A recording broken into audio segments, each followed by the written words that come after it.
Il y a certaines personnes qui défendent l'idée que le racisme serait naturel, comme le sexisme serait naturel ou pas, ou l'homophobie. Et en fait, il faut juste expliquer que ce sont des constructions idéologiques et très souvent que ce sont des volontés politiques qui font que les choses perdurent dans le temps. Cette année, on était dans une année électorale où on a entendu quand même beaucoup de débats et certains qui m'ont beaucoup aussi heurté parfois, et de montrer que la rencontre avec l'autre, c'est plus une source de richesse que d'inquiétude.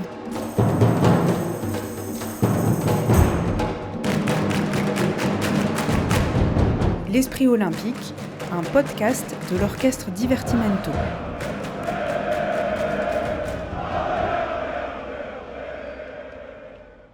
Bienvenue dans Esprit Olympique, une série de podcasts sur la musique et les Jeux Olympiques qui a été initiée par Zaya Ziwani, chef d'orchestre et fondatrice de l'orchestre Divertimento.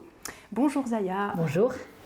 Dans ce 5e épisode, Zaya, vous nous avez emmenés à la Fondation Lilian-Thuram dans le quartier de l'Odéon, à Paris. Et nous y rencontrons celui qui est à l'origine de cette institution. Bonjour Lilian-Thuram. Bonjour.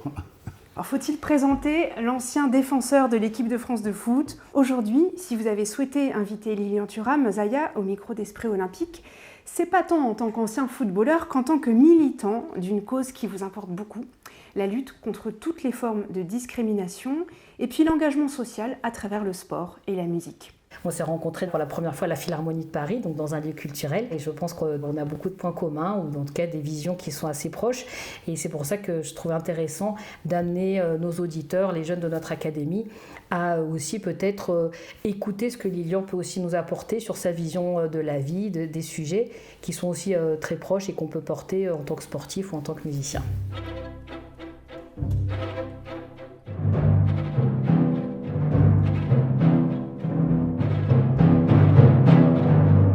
Dans cette classe de CM2, dans la classe de Madame Billard, à Avon, aux Fougères, tous les vendredis après-midi, elle nous faisait écouter des morceaux de musique classique. Moi, j'adorais ça. Je ne sais pas pourquoi je n'osais pas le dire. Très souvent, elle demandait « Est-ce que vous reconnaissez ce morceau ?» Et moi, parfois, j'avais une amie à côté de moi, je lui disais le nom du morceau. Et en fait, j'avais raison, mais je ne levais jamais le doigt en disant voilà, c'est le morceau, parce que j'avais l'impression, je dis bien l'impression, qu'en fait, on m'aurait regardé bizarrement. Parce que j'avais l'impression que la musique classique, en fait, c'était pas pour nous, en fait.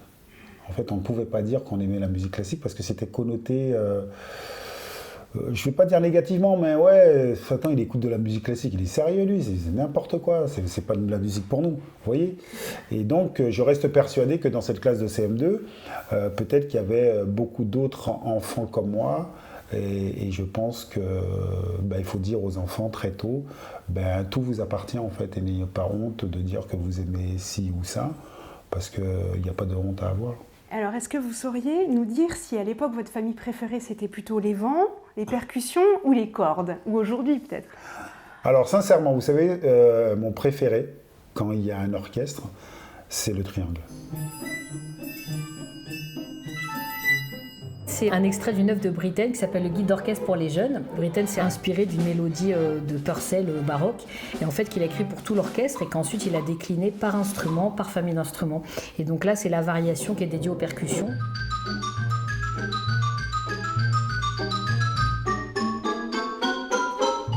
Mais vous savez pourquoi j'aime le triangle ou pas ? Alors racontez-nous. Alors, moi je pense que dans la vie, en fait, ce qui est très important, c'est la qualité d'écoute.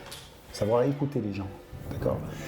Et moi, le triangle, il m'interpelle, parce qu'en fait, il faut intervenir à un moment bien précis, donc ça veut dire qu'il faut qu'il écoute. Et après, on voit qu'il va qu'à ses occupations, mais il écoute, et il intervient toujours au bon moment. Et moi, je trouve ça incroyable, incroyable.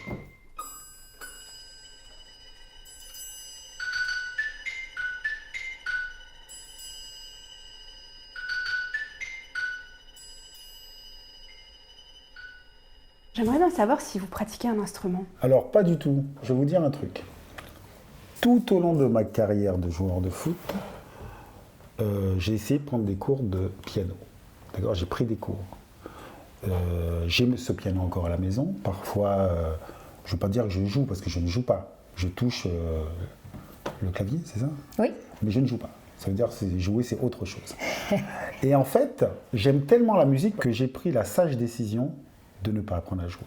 Parce que quand je m'écoutais, c'était horrible. Et donc, je me suis dit, Lilian, tu sais quoi, sois sage, écoute. Zaya, vous avez déjà raconté dans Esprit Olympique que vous aimez bien le foot, mais Oui, pour c'est être vrai. sur le terrain, peut-être quand vous étiez plus jeune. Alors, quel était votre poste préféré? Moi, j'ai beaucoup joué au foot quand j'étais en école primaire. Donc, je jouais. Alors, il n'y a que les garçons qui jouent au foot, mais moi, je jouais. Donc, j'étais la petite chouchoute d'ailleurs de mes camarades de classe. Et je me faisais souvent gronder par ma maman parce que je revenais avec des chaussures toutes sales et autres. Mais moi, j'aime bien le poste de milieu offensif parce que je trouve que c'est un peu le rôle de chef d'orchestre en fait, parce qu'on construit le jeu. Il y a beaucoup de similitudes entre ce poste-là et le métier que je fais aujourd'hui. Vous confirmez, Lilian? Ah non, mais je confirme. Par exemple, là, c'est puissant ce que tu viens de dire. Parce que très souvent, les gens n'ont pas conscience que, en fait, le poste que tu as sur le terrain dépend beaucoup de ton caractère. Les gens, ils ne savent pas, en fait. Ils regardent, ils se disent « Ouais, mais pourquoi lui, il est attaquant, il est un peu égoïste.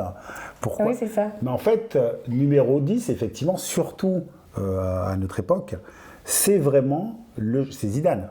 Ouais, exactement. C'est exactement ça. C'est-à-dire, c'est le joueur clé de l'équipe parce qu'il est inventif, d'accord, et il met toute son élégance et son intelligence de jeu au service du collectif.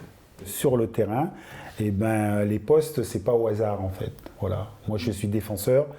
En fait, lorsqu'on apprend à me connaître, on comprend pourquoi que j'aurais pas pu être numéro 10 en fait.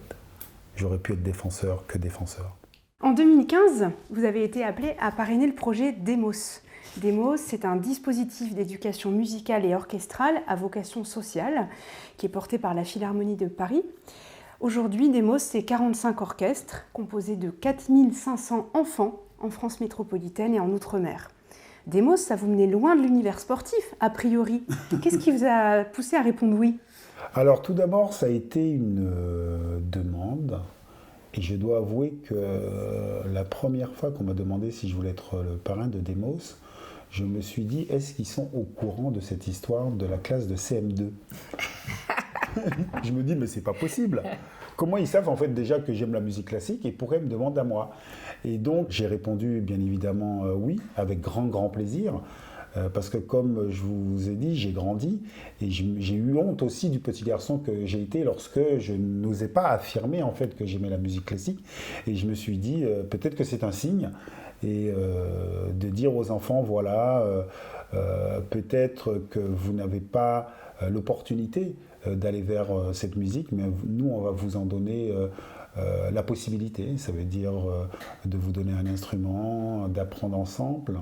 Et puis surtout, lorsque vous vous appropriez un instrument, vous apprenez à apprendre. Parce que très souvent, ce qui manque dans beaucoup de familles, c'est de faire comprendre aux enfants comment apprendre à apprendre. Et à travers la musique, ça c'est quelque chose qui se fait naturellement. Et lorsque vous avez pu acquérir ça, ben vous pouvez apprendre dans toutes les directions. Et c'est surtout lorsque vous vous appropriez notamment la musique classique, ben en fait il n'y a plus de limite. Tout vous appartient et ça c'est un merveilleux cadeau en fait. Donc voilà pourquoi je suis aujourd'hui le reparrain de Demos. On parlait à l'instant du projet Demos et ce projet il est aussi né de justement des expériences que nous avons eues avec Divertimento il y a plusieurs années sur ce département de la Seine-Saint-Denis. Alors moi j'ai toujours été convaincue, ayant grandi sur ce département, dans un quartier populaire, que en fait que la musique elle avait toute sa place et je comprenais pas pourquoi il fallait qu'on aille à Paris pour écouter des beaux concerts et j'avais toujours ce sentiment un petit peu d'injustice ou d'inégalité en me disant mais pourquoi j'en ai pas sur mon territoire. Et un des premiers choix que j'ai fait en créant l'orchestre Divertimento, ça a été justement d'installer cet orchestre en Seine-Saint-Denis pour dire oui, la beauté, l'excellence, toutes les émotions et l'énergie que procure cette musique, tout le monde y a droit. Mais plus encore, moi je voulais que justement cette diversité qu'on a réussi à, dans tous les sens du terme, à développer dans les publics de l'orchestre Divertimento, les diversités sociales, culturelles, intergénérationnelles, on retrouve aussi cette diversité-là dans ceux qui pratiquent la musique. Et pour moi, c'était important justement qu'on permette, en créant l'Académie Divertimento, en créant nos dispositifs qui du coup ont inspiré aussi le projet Demos par la suite, qu'on permette à ces jeunes de pratiquer la musique. Et là, d'un seul coup, en effet, comme disait très justement Lilian à l'instant, on leur apprend à apprendre, mais on leur apprend aussi à à être autonomes parce qu'il n'y a qu'eux qui jouent un instrument et donc ils découvrent aussi un potentiel en eux, une exigence aussi qui est nécessaire parce que comme dans le sport, pour se faire plaisir, il faut progresser, pour progresser, il faut travailler.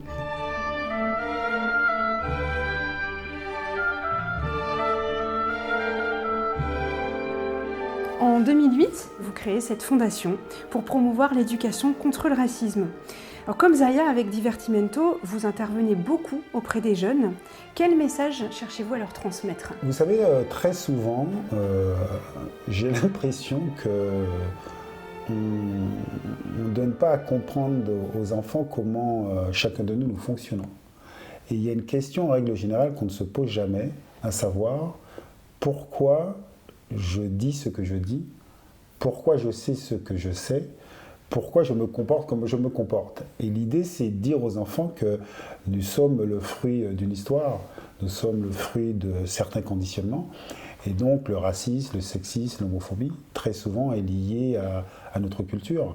Et donc, pour moi, c'est donner à comprendre pourquoi il y a certaines hiérarchies encore aujourd'hui dans nos sociétés. C'est-à-dire que c'est lié à une histoire, et cette histoire, il faut la connaître.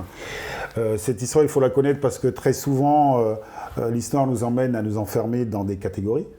Et lorsque nous sommes dans une catégorie, que ce soit l'identité liée à la couleur de la peau, l'identité religieuse, l'identité sexuelle ou de genre, en fait, très souvent, il y a des comportements qu'on nous demande à avoir. Et les enfants ne le savent pas. Donc nous sommes prisonniers parfois de ces habitudes. Et l'idée, c'est les emmener à voir cela. Et à voir cela, pourquoi ? Parce que très souvent, il y a certaines personnes qui défendent l'idée que le racisme serait naturel, comme le sexisme serait naturel ou pas, ou l'homophobie. Et en fait, il faut juste expliquer que ce sont des constructions idéologiques. Et très souvent, que ce sont des volontés politiques qui font que les choses perdurent dans le temps. Voilà. Alors justement, une question à tous les deux, Zaya, Lilian. Parmi les nombreuses actions menées par la Fondation, parmi les nombreuses actions menées par Divertimento, est-ce qu'il y en a qui vous donnent des signes d'espoir quant à l'avènement d'un monde plus égalitaire ? Oui, bien sûr. Je suis d'une nature optimiste et je reste confiante parce que je vois aujourd'hui des jeunes qui s'intéressent énormément à ces sujets-là. Et c'est vrai qu'on voit dans la musique classique, dans les orchestres aujourd'hui, on voit parfois pas assez encore de diversité, notamment de diversité sociale et culturelle, parce que voilà, pendant très longtemps, on pensait que la musique, t'en parlais un petit peu tout à l'heure, sur le fait qu'on pense que c'est pas fait pour soi. Et donc aujourd'hui, les actions que nous on porte avec Divertimento, justement sur un grand nombre de territoires en France, c'est aussi pour permettre aux jeunes de se dire oui, je peux y arriver, c'est fait pour moi, c'est ma place.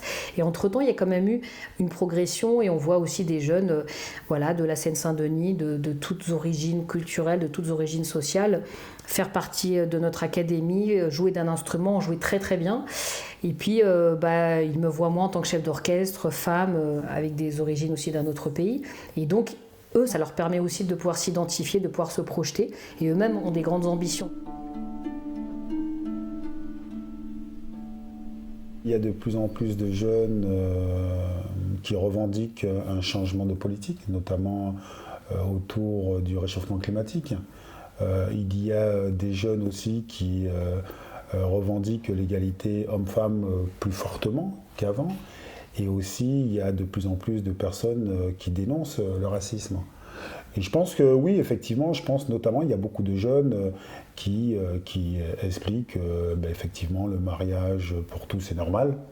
On voit que de plus en plus de jeunes quand même n'ont plus peur de revendiquer plus d'égalité dans la société.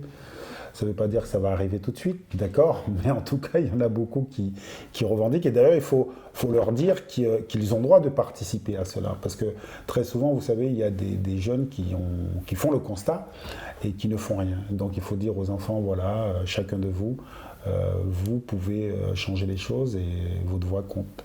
Cette année, on était dans une année électorale où on a entendu quand même beaucoup de débats et certains qui m'ont beaucoup aussi heurté parfois, et de montrer que la rencontre avec l'autre, c'est plus une source de richesse que d'inquiétude. Et dans la programmation que nous menons avec l'orchestre, dans ce lien avec les JO, alors on pourrait se dire pourquoi un orchestre symphonique s'intéresse aux JO. Alors évidemment, c'est une grande fête du sport, il y a ce lien entre les valeurs du sport et celles de la musique qui sont ici évidents, mais vraiment, nous aussi, l'angle qui nous intéresse beaucoup, c'est de voir comment justement cette grande fête où toute la planète va se rencontrer, comment justement on peut faire en sorte que cette rencontre elle puisse s'incarner dans la musique et que toutes ces cultures du monde puissent aussi s'exprimer. Et c'est vrai qu'en musique classique, parfois, l'Europe, ça a été le berceau de la musique classique, c'est vrai, mais aujourd'hui, il y a des orchestres symphoniques partout dans le monde, chaque pays a sa propre culture, sa propre musique aussi, et c'est ça qui est intéressant à montrer.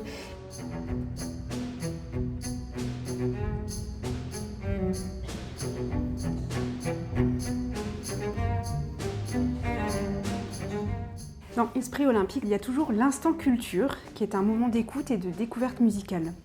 Donc aujourd'hui, je vous ai amené quelque chose qui va, à mon avis, vous étonner.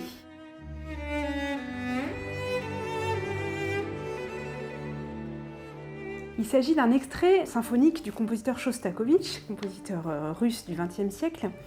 Eh bien, saviez-vous qu'il était un inconditionnel du Zénith, l'équipe de foot de Saint-Pétersbourg? Et alors, le 2 octobre 2016, à l'occasion des 110 ans de la naissance de Dmitri Chostakovitch, lors d'une rencontre entre le Spartacus Moscou et le Zénith, qui étaient les pires ennemis en sport, eh bien 4000 supporters ont brandi un gigantesque portrait du compositeur dans son stade préféré, le Petrovski à Saint-Pétersbourg. Et ils ont fait résonner dans les haut-parleurs une de ses symphonies, la Leningrad, symphonie historique de Chostakovitch. Et donc ce portrait mesurait une vingtaine de mètres sur 20 mètres, donc c'est dans les annales.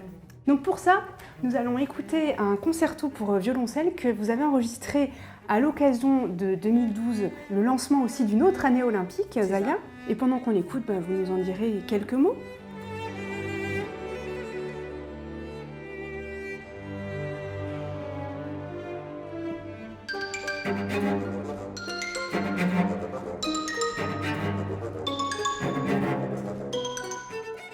C'est Xavier Phillips, un célèbre violoncelliste français qu'on avait invité à venir nous rejoindre pour ce concert qui s'appelait Une année olympique. Et l'idée, c'était de faire un beau parcours, un beau tour du monde en musique. Et le fil conducteur, c'était justement pendant cette année 2012 où c'était les Jeux olympiques à Londres et où on avait choisi une œuvre par continent et chacune de ces œuvres a été créée dans une ville qui avait accueilli les Jeux olympiques.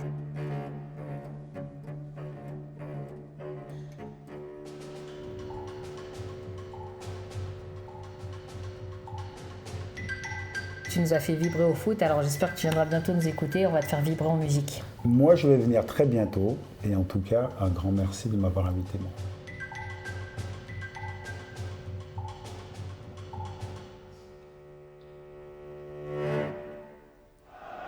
Esprit Olympique est un podcast original de l'orchestre Divertimento, écrit par Camille Villanove, réalisé par Léopold Gauthier, coordination Francine Saint-Julien. Les musiques étaient interprétées par l'orchestre Divertimento sous la baguette de Zaya Ziwani.